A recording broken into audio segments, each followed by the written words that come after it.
성도님들께서는 앞에 나와 있는 사진을 알고 계실 겁니다. 쉽게 볼 수 있는 거죠. 음료 자판기입니다.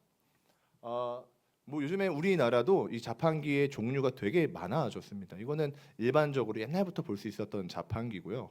요즘에는 뭐 꽃 자판기도 있고요, 의료용품 자판기도 있고요. 여러 가지 자판기가 있는데 아무래도 이 자판기 하면은 떠오르는 나라는 일본일 겁니다. 일본에는요, 이 자판기 종류가 그러니까 팔고 있는 그 종류가 수백 가지가 된다고 합니다. 뭐 가령 우동, 라면, 그러니까 라면을 끓여주는 자판기인 거죠. 그런 자판기도 있고요. 우산을 파는 자판기도 있고요. 빵을 파는 자판기도 있고요. 뭐 심지어 뭐 곤충을 팔고 이런 여러 가지 잡다한 자판기가 많은 것을 우리는 보게 됩니다. 그런데 우리나라에 있는 자판기든지 일본에 있는 자판기든지 특징이 뭘까요? 특징은요, 누르면 나온다는 거죠. 편리합니다. 빠르죠. 우리가 가게를 찾지 않아도 자판기가 있으면 누르면 됩니다. 그러면 음료가 혹은 내가 주문한 것이 나옵니다. 근데 간혹 우리는 신앙을 자판기로 여기고 있을 때가 있는 것 같습니다. 제가 오늘 설교 제목을 자판기와는 다른 하나님이라고 정했는데요. 신앙은요, 자판기와 좀 다른 것 같습니다. 누른다고 바로 나오지 않습니다. 자판기의 이점은, 자판기가 필요한 이유는, 자판기가 좋은 이유는 누르면 나오기 때문이거든요. 근데 신앙은 아마 저보다도 성도님들께서 더 잘 아실 겁니다. 누른다고 즉각적으로 나오지가 않습니다.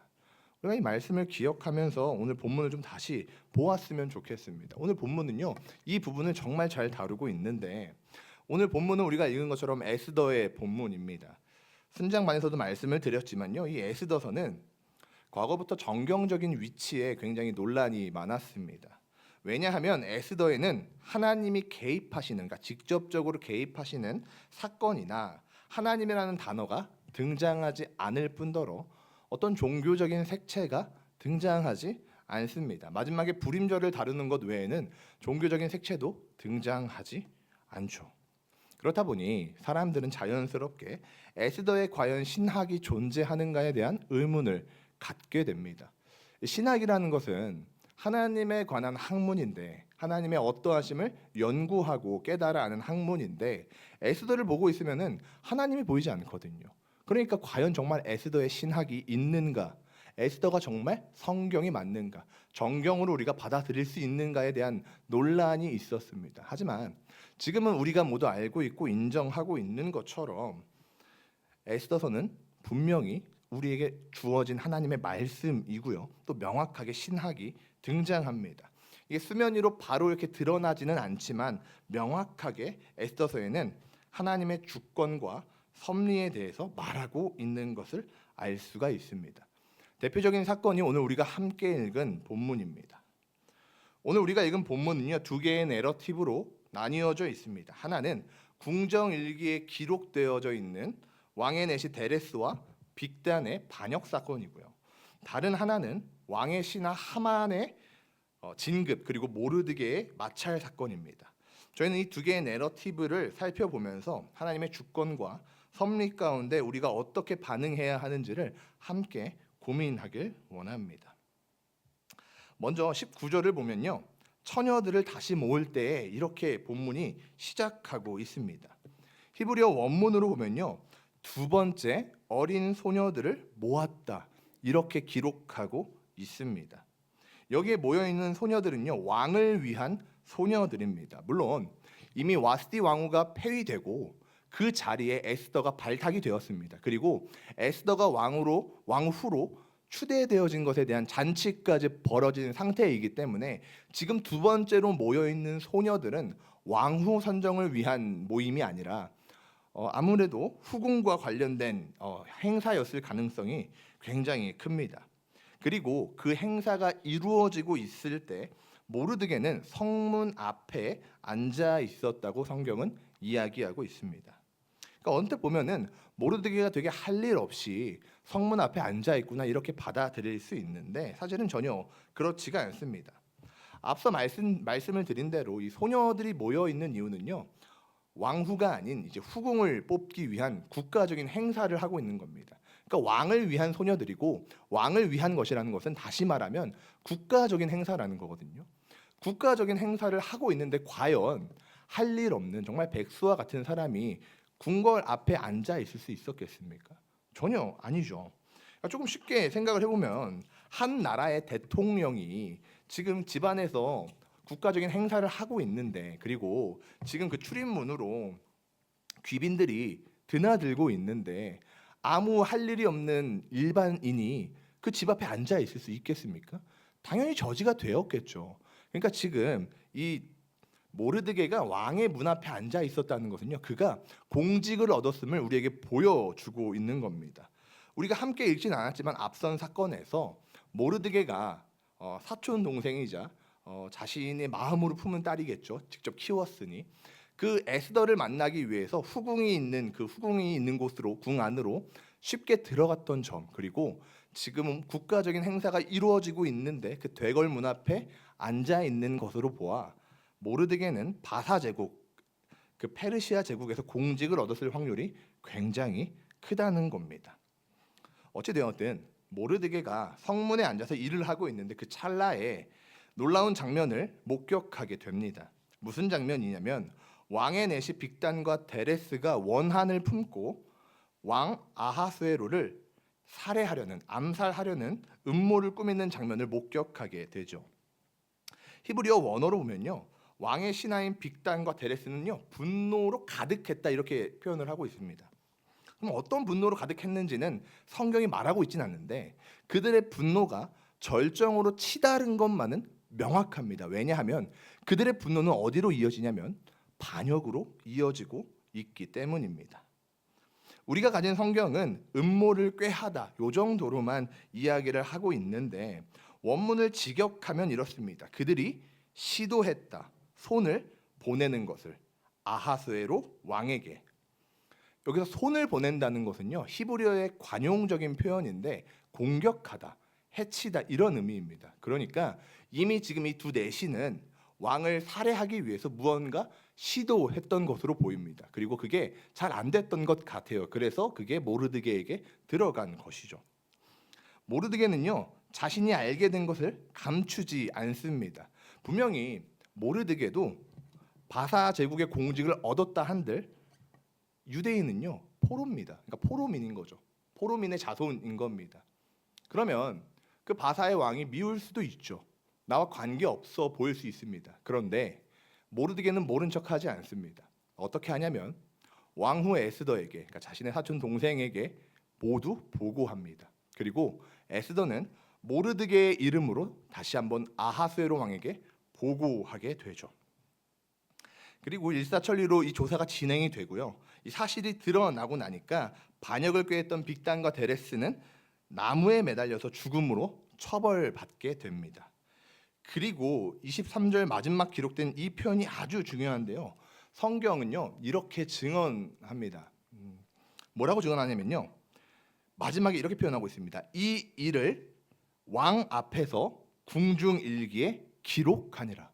저렇게 지금 표현하고 있는 거죠. 이 일을 왕 앞에서 궁중일기에 기록하니라. 이 말은요, 바사의 왕 아하스웨로가 이 사건을 잘 인지하고 있다는 겁니다. 그러면 그게 왜 중요할까요? 아하스웨로 왕이 이 반역 사건을 잘 인지하고 있다는 것이 왜 중요할까요? 그 이유는요, 이 표현을 마지막으로 지금 독자들은요, 정확히 우리보다도 청중 1차 청중들은요 이 궁금증을 가지고 내러티브가 끝나기 때문입니다. 그러니까 우리는 아마 이 본문을 보면서 아무런 생각을 안 할 수 있습니다. 그냥 지나칠 가능성이 매우 크죠. 그러니까 왜냐하면 우리는 이 바사 제국의 문화를 모르거든요. 이 바사 제국의 법도를 모릅니다. 그러니까 그냥 지나갔나 보다, 그냥 아하스웨로가 넘겼나 보다 이렇게 생각할 수가 있는데 적어도 1차 청중들은 이 바사 제국의 법도를 알고 있습니다. 모르드게가 공로를 인정받고 신분이 상승되거나 막대한 보상을 받는 것이 마땅한 일이란 것을 알고 있는 거죠. 어떻게 알고 있냐? 그 당시에 바사 법도와 문화를 살펴보면요, 고대 문헌에 이런 기록들이 굉장히 많습니다. 이 바사 제국의 왕, 곧 페르시아의 왕들은요, 공을 세운 사람은 보상하는 일에 굉장히 진심이었다는 기록들이 존재합니다. 그러니까 그 기록의 근거에서 볼 때 모르드게에게 마땅한 보상이 주어지고 또 신분이 상승되는 것은 당연한 일인 겁니다. 왜냐하면 작은 일도 아니고요, 작은 공도 아니고 바사 제국의 왕인 아하수에로의 생명을 살린 거예요. 그리고 그 사실을 누가 알고 있냐면 이 왕이 알고 있다고요. 왕궁 일기에 기록될 때 어디서 기록됐냐면은 왕 앞에서 그 일기가 기록이 된 겁니다. 그러니까 아하수에로 왕은 모르드게가 이 반역 사건을 발견하고 보고했고 엄청난 공을 세웠다는 걸 알고 있다고요. 그러면 당연히 자연스럽게 공로를 치하하는 일이 등장해야 하는 거죠. 그런데 우리가 보았다시피 이 장은요, 왕궁 일기에 기록되었다 하고 끝이 나버립니다. 그러니까 1차 청중들은요, 의문을 품으면서 아마 본문을 읽어갔을 겁니다. 사랑하는 성도님들, 우리 첫 번째 내러티브에서 모르드게가 놀라운 일을 했음에도 불구하고 아무런 변화도 아무런 보상도 받지 않았다는 사실을 기억하면서 두 번째 내러티브도 같이 한번 보기를 원합니다. 우리 3장 1절 같이 한번 읽어보겠습니다. 시작. 그 후에 아하스웨로 왕이 아각 사람 함므다다의 아들 하만의 지위를 높이 올려 함께 있는 아멘. 두 번째 내러티브는요, 제가 노란색으로 표시를 해놨는데 그 후에 이런 말로 시작을 하고 있습니다. 히브리어로는 아하르라는 단어인데요, 이 명사는요, 앞의 내러티브와 뒤의 내러티브를 연결하는 가교의 역할을 합니다. 그러니까 저자는 지금 모르드게에 의해서 발각된 두 내시의 반역 사건이 궁중일기에 기록된 이 내러티브와 앞으로 올 이 3장의 내러티브를 연결하고 있는 거죠. 그러면 제가 방금 설명드렸다시피 모르드게가 이 내시의 반역 사건을 고발했고 궁정일기에 기록이 되었습니다. 그런데 아무런 보상도 이루어지지 않은 이 굉장한 미스테리 사건이 내러티브에 나왔고 그 다음에 3장 내러티브로 넘어가기 전에 저자가 일부러 주목시키고 있다는 거죠. 자, 우리 2장에서 이거 봤지? 그런데 자, 3장 가기 전에 아하르라는 명사를 넣음으로 자, 봐봐. 연결된 어떠한 이야기가 나올 거야. 주목시키고 있다는 겁니다.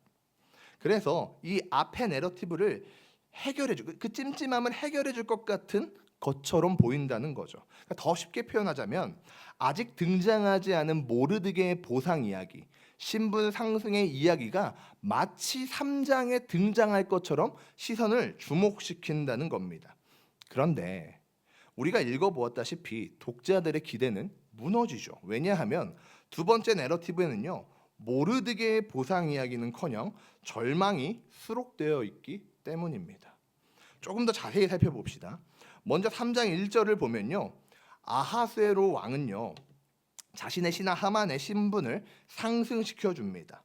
개역 개정으로 보면 그 표현이 잘 나타나 있지는 않지만 히브리어 원어에는요, 올리다, 그러니까 들어 올리다라는 의미의 비슷한 의미의 동사 3개를 사용하거든요.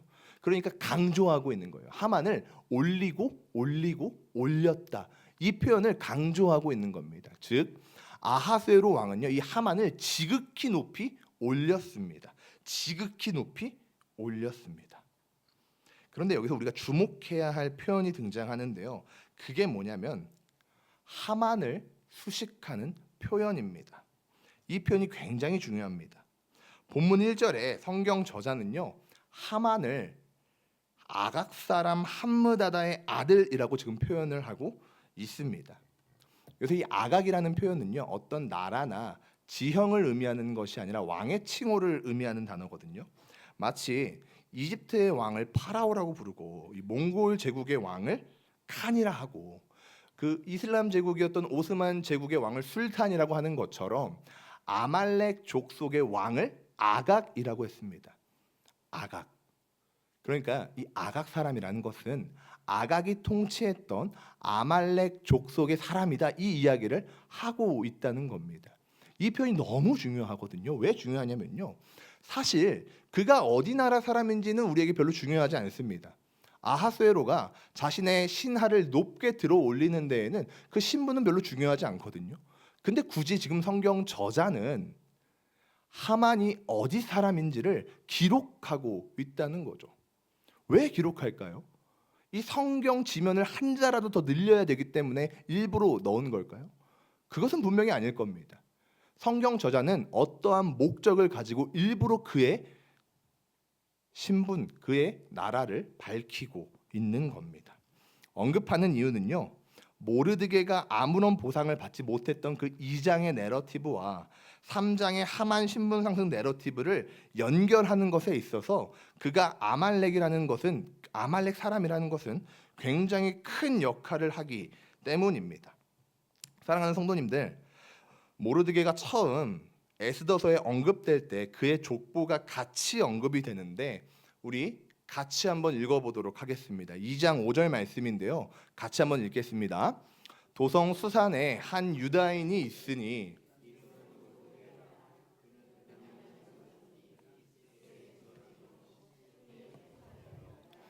아들이라. 아멘. 사랑하는 성도님들, 모르드게를요 지금 베냐민 지파 사람이라고 소개하고 있습니다. 그러면 혹시 이 베냐민 지파에서 나왔던 이스라엘의 초대 왕이 누구신지 기억하십니까? 맞습니다. 훌륭하십니다. 사울이죠.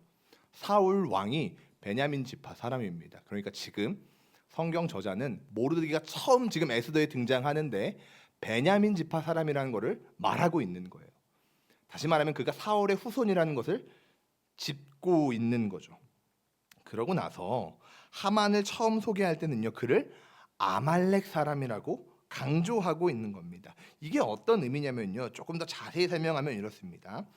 이스라엘과 아말렉은요, 처음 만남부터 굉장히 악연이었습니다. 이 아말렉이 언제 처음 등장하냐면요, 이스라엘이 출애굽을 하고 나서 출애굽기 17장인데요, 출애굽을 하고 나서 광야에서 처음 만나서 전쟁한 족속이 아말렉 족속입니다. 거기에 보면요, 하나님께서 아말렉을 처음 마주친 다음에 모세에게 이 약속을 하시거든요. 출애굽기 17장 14절인데 제가 한번 읽어드리겠습니다. 하나님이 이렇게 약속하십니다. 여호와께서 모세에게 이르시되 이것을 책에 기록하여 기념하게 하고 여호수아의 귀에 외워 들리라. 내가 여기 이 표현입니다. 내가 아말렉을 없이하여 천하에서 기억도 못하게 하리라. 그러니까 하나님은요, 처음 그 아말렉과 이스라엘이 전쟁할 때부터 아말렉의 진멸을 말했고요. 이 이스라엘은 이 아말렉과 그 악연을 이어가게 되거든요. 그런데 하나님이 약속하신 것처럼 천하에서 아말렉의 이름을 지우리라라고 했던 그 약속을 성취하기 위해서 사무엘상으로 들어가서 이 악연을 끝낼 기회를 주시거든요. 그 기회가 사무엘상 15장 3절과 4절에 나와 있는데 같이 한번 읽어보도록 하겠습니다. 지금 가서 아말렉을 쳐서 그들의 모든 소유를 남기지 말고 진멸하되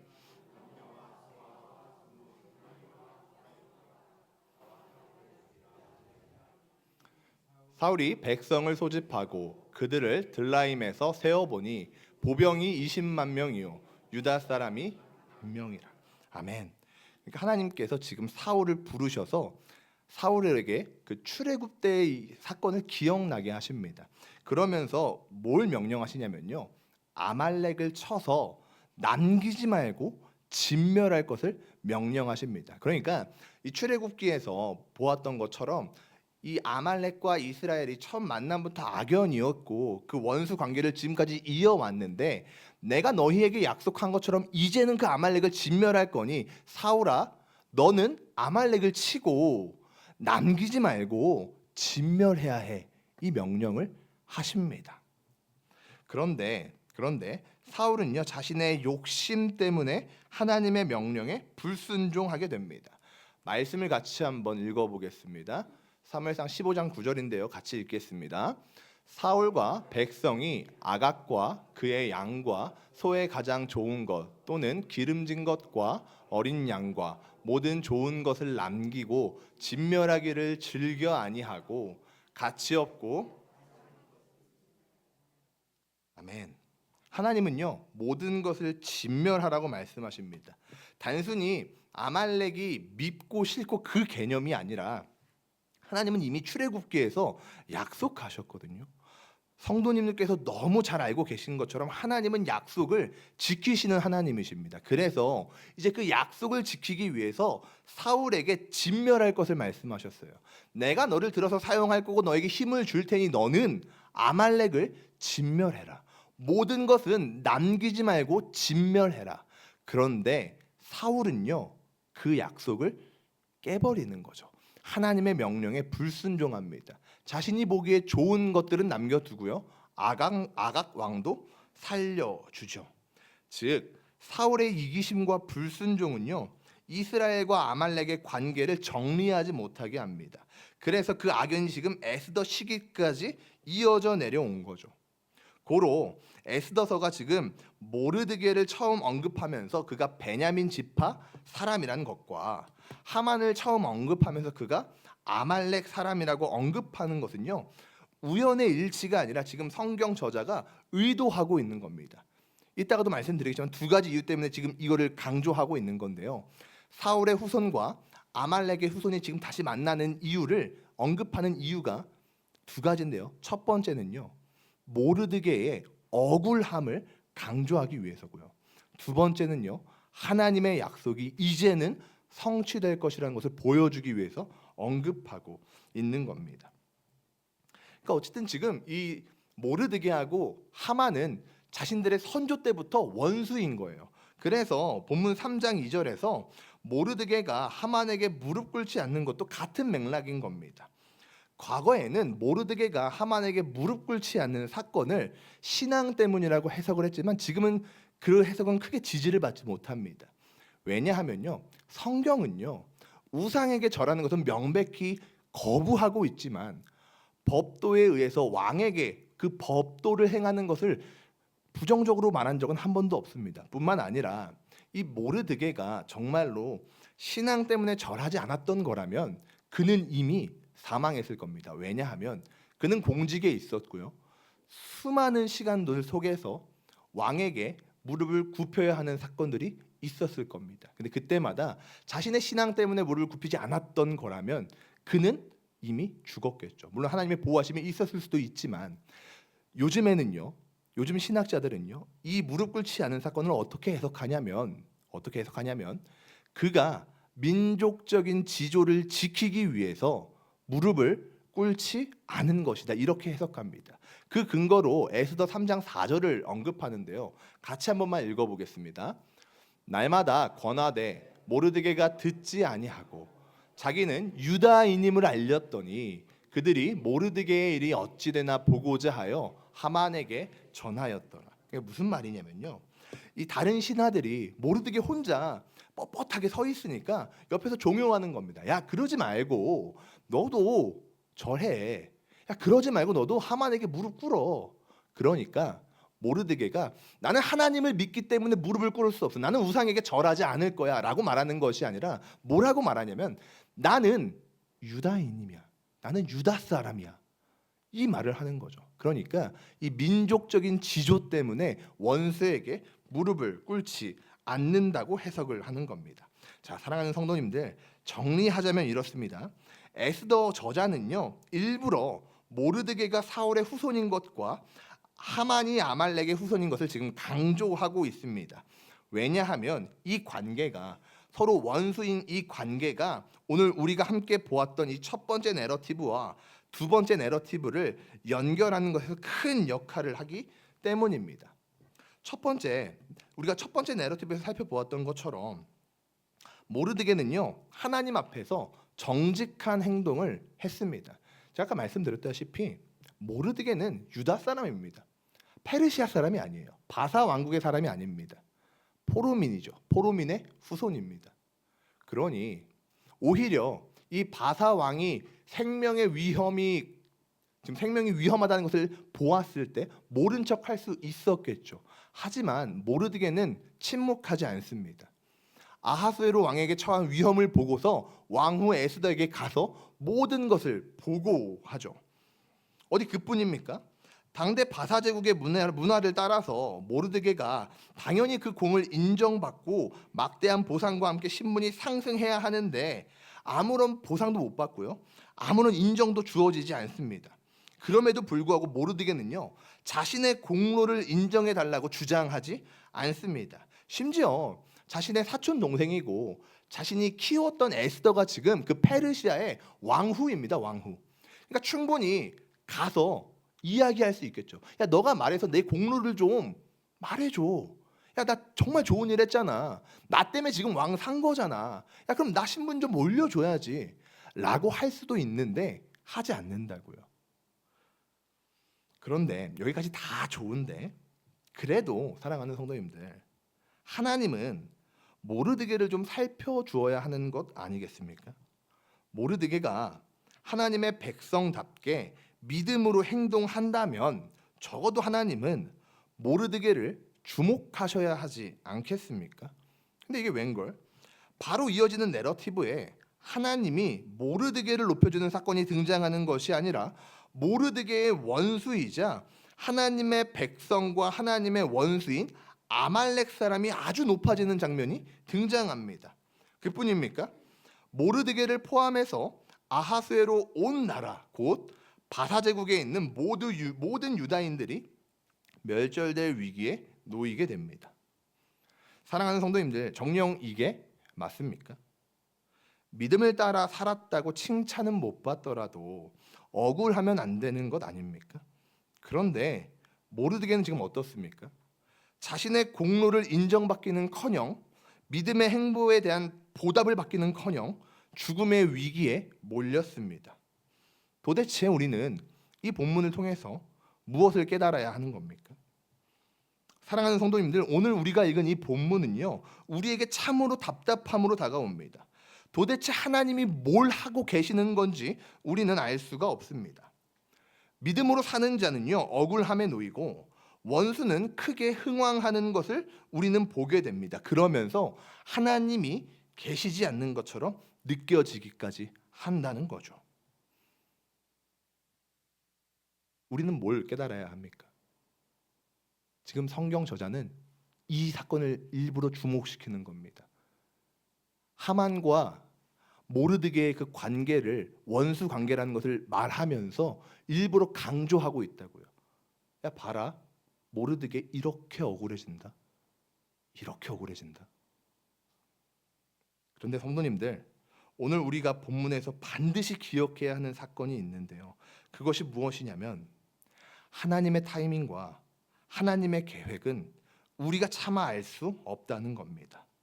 차마 알 수 없을 뿐더러 우리와는 전혀 다르다는 것을 우리는 기억해야 합니다. 사랑하는 성도님들, 우리가 함께 읽지는 않았지만 에스더 6장을 보면요, 오늘 첫 번째 내러티브에 나온 그 모르드게의 행위가 보답받는 장면이 등장합니다. 아주 위험천만한 순간에 모르드게가 보답을 받으면서 원수 하만과 관계가 역전되는 것이 등장하죠. 그 시발점이 되기 시작합니다. 만약 이 장의 사건 직후에, 그러니까 오늘 우리가 보았던 첫 번째 내러티브 사건 직후에 모르드게가 에스더에게 가서 야, 너가 왕에게 좀 이야기해줘 라고 이야기를 했다면 아마 모르드게는 신분이 높아졌을 겁니다. 아마 보상을 받았을 겁니다. 그게 바사의 법도거든요. 그런데 모르드게가 그 당시에 바로 그 이야기를 했다면 모르드게는 좀 더 편안하게 살 수 있었겠지만 하만도 잘 살았을 겁니다. 하만도 높아졌을 거예요. 제가 아까 말씀을 드릴 때 하만과 모르드게의 관계를 언급하는 이유 두 가지를 말씀드렸는데, 하나는요 모르드게의 억울함을 강조하기 위함이었고요, 다른 하나가 무엇이었냐면요 약속을 성취하기 위한다는 것을 말씀드렸습니다. 야, 봐라, 이제 하나님이 약속 성취할 거야를 간접적으로 보여주고 있는 거죠. 모르드게가 그 당시에 아무 말도 하지 않고 하나님 앞에서 잠잠함으로 있었을 때 하나님은 하나님의 타이밍에 모르드게를 존귀하게 여겼을 뿐만이 아니라 모르드게와 유다인이 모두 구원을 받게 된 것뿐만이 아니라 너무나도 중요한 사실, 하만은요 멸함을 받게 됩니다. 이거를 지금 보여주려고 하는 거예요. 이거를 지금 보여주려고 하는 겁니다. 하만과 모르드게의 관계를 언급하면서 첫 번째, 모르드게의 억울함을 강조하고, 두 번째, 하나님이 약속을 성취하시는 하나님이라는 걸 보여주기 위해서 강조한 거죠. 그러면서 모르드게의 억울함을 왜 강조했냐면요, 하나님의 일하시는 방식이 사람과 다르다는 것을 말하기 위함입니다. 하나님은요, 모르드게의 행동과 모르드게의 믿음의 행보를 무시하신 것도 아니고 주목하지 않으신 것도 아닙니다. 오히려 하나님은 다 지켜보고 계시고 하나님의 타이밍에 그의 믿음을 보답하십니다. 역전시키시며 일하시죠. 이처럼 하나님은요, 그분의 일하심과 타이밍이 우리와 전혀 다릅니다. 이 사실이 명확하게 드러나는 사건이 무엇입니까? 십자가 사건 아니겠습니까? 창조주가 피조물의 몸을 입고 이 땅에 오신 사건은 우리의 지혜로는 이해조차 할 수 없습니다. 심지어 창조주이신 예수께서 십자가에 달리겠노라 했을 때 그의 제자들마저 손살에 칠 정도로 이해할 수 없었던 사건이었죠. 그러니까 베드로가 예수님이 잡혀가실 때 칼을 빼들고 많은 적군에게 대항한 것 아닙니까? 사람의 시선으로 볼 때에는 예수님이 잡혀가지 않는 것이 최선이거든요. 그러니까 베드로가 갖고 있는 칼을 뽑아 들어서 내가 이 전투에서 이기든 지든 일단 예수님 건지고 보자, 이 마음으로 휘두른 거 아니겠습니까? 어디 그뿐입니까? 모두가 이해하지 못한 그 십자가에 예수님이 달리실 때에 예수님의 대적들은요, 예수님을 저주하고 조롱하기까지 했습니다. 그리고 그렇게 예수님이 죽으셨을 때는 모두가 절망을 경험했고요, 악이 승리하는 것처럼 보였습니다. 마치 하만이 하나님의 원수이고 모르드게의 원수인 이 하만이 승리한 것처럼 보였듯이 말이죠. 하지만 하나님의 타이밍에 예수께서는 부활하셨고 죄의 값을 지불하심은 물론 죄와 사망의 권세를 짓밟아 이기셨습니다. 악이 승리한 것처럼 보였지만 십자가에서 모든 것을 역전시키셨죠. 하나님이 모르드게를 역전시켜서 이기게 하신 것처럼, 하나님이 십자가에서 그리스도를 부활시킴으로 죄를 이기신 것처럼 하나님은 그렇게 하나님의 타이밍에 역전하며 일하시는 분입니다. 사랑하는 성도님들, 이처럼 하나님의 일하심과 방법, 그분의 타이밍은 우리와 전혀 다릅니다. 제가 청년들을 만나서 신방을 하고 대화를 나눌 때면 참 마음이 미어질 때가 많습니다. 청년들은 믿음으로 살아가려고 발버둥 치는데 상황은 몰리고 믿음의 행보에 대한 어떠한 응답도 보이지 않아서 힘들어하고 있는 청년들을 보고 있으면, 눈물 흘리는 그들을 보고 있으면 저도 덩달아 마음이 너무 아픕니다. 때로는 하나님 앞에서 눈물을 흘리면서 우리 청년들을 대신해서 하나님께 원망이 나올 때도 있습니다. 그런데 성도님들, 어디 우리 청년들만 그렇게 힘들겠습니까? 성도님들께서도 인생을 살아가시면서 이런 억울한 경험이 왜 없으시겠습니까? 모르드게처럼 나는 믿음으로 살았지만, 나는 하나님의 백성으로 살려고 발버둥 쳤지만 아무것도 달라지지 않는 그 막막한 현실을 왜 성도님들은 경험해 보지 못하셨겠습니까? 왜 우리라고 하나님의 존재에 의심이 드는 순간이 없겠습니까? 하나님이 일하시지 않는 것 같고 나를 버리신 것 같은 그 막막함을 우리라고 왜 못 겪고 보았겠습니까? 하지만 사랑하는 성도님들, 그리고 제가 또 너무 사랑하는 우리 청년 여러분, 꼭 오늘 말씀을 기억합시다. 하나님은 일하시지 않는 것이 아닙니다. 하나님은 주목하시지 않는 것이 아닙니다. 우리의 믿음의 삶이 무의미한 것이 아닙니다. 하나님은 다 세어보고 계십니다. 그리고 우리의 주인이신 하나님은요, 마침내 하나님의 때에 반드시 역전시키시며 일하실 겁니다. 모르드게의 상황을 역전시키시고 하나님의 백성을 구원하신 그 하나님은요, 십자가에서 죽음을 역전시키고 승리를 주신 그 하나님은요, 반드시 우리의 믿음을 세워보시고 당신의 타이밍에 역전시키시며 일하실 겁니다. 그러니 사랑하는 성도님들, 우리 그 하나님을 신뢰합시다. 때로는 자판기를 눌러서 음료수가 바로 나오는 것처럼 하나님이 그렇게 일하지 않는다 할지라도 하나님은 반드시 일하십니다. 언젠가는 그 자판기에서 음료수가 떨어지는 것처럼 하나님은 일하실 겁니다. 그러니 사랑하는 성도님들, 또 사랑하는 우리 청년부 여러분, 오늘 이 시간 우리가 찬양하고 기도할 때 그 하나님께 시선을 주목하고, 하나님 비록 지금 내 삶이 막막하고 하나님이 보이지 않고 하나님이 일하지 않는다 할지라도, 그렇게 보인다 할지라도 나는 주님께 나의 모든 것을 내어드리겠습니다. 나는 주님을 신뢰하겠습니다. 반드시 역전시킬 하나님을 나는 의지하겠습니다. 우리 이 마음을 가지고 함께 찬양했으면 좋겠습니다.